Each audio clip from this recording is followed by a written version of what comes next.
आप मुझे याद है कि जब इसहाक डार साहब की गवर्नमेंट की पीडीएम वन दौर था, तो आपने उस टाइम ये एक बात बार बार कही थी, आपको फौरी तौर पे आईएमएफ की तरफ मूव करना चाहिए। और आईएमएफ जो बात कह रही है वो असल में वो पाकिस्तान के खैर ख्वाह लगते हैं, ये आप ही के जुमले थे। तो उस वक्त ताखीर की हमने आईएमएफ जाने के लिए, उससे हमने कहा कि हम अपने पाँव पर खड़े दिखाई देते हैं।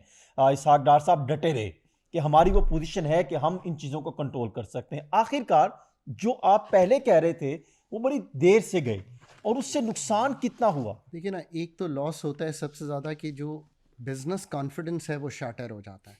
तो जो एक इकोनॉमी का लॉस है, पहले तो क्वांटिटेटिव टर्म्स के अलावा इस तरह समझना चाहिए। और फिर जो लोगों का डॉलराइजेशन का ट्रेंड है वो बढ़ जाता है। लोगों का जो कॉन्फिडेंस है to invest in the economy वो कम हो जाता है। एक तो सबसे बड़ा ये नुकसान हुआ।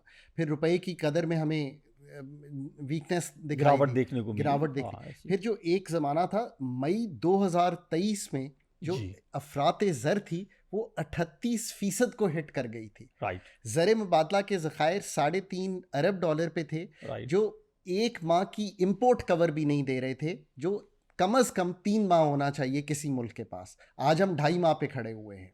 ठीक। तो ये सारा जो आपने, और फिर जो आप देखिए, ये सारा आप इस तरह तनाजुल में लें कि वो वक्त गुजर जाता है फिर, जिसमें आपने रिकवरी करनी होती है, जिसको हम मैक्रो स्टेबिलिटी कहते हैं, और उधर से फिर बिल्ड करना होता है इकोनॉमी को वो ऑन फिर अ डिफरेंट मुश्किल पाथ। फैसले करने पड़ते हैं। जी।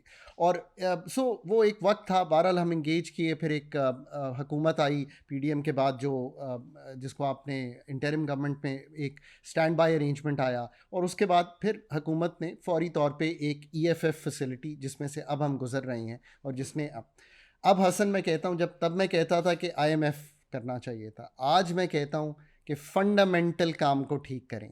अब अगर ये स्पेस आया कर देंगे। सो मैं एक और आपको बात बताऊं जो कोई समझता नहीं है। पाकिस्तान ने आईएमएफ के 24 प्रोग्राम एंटर किए हैं।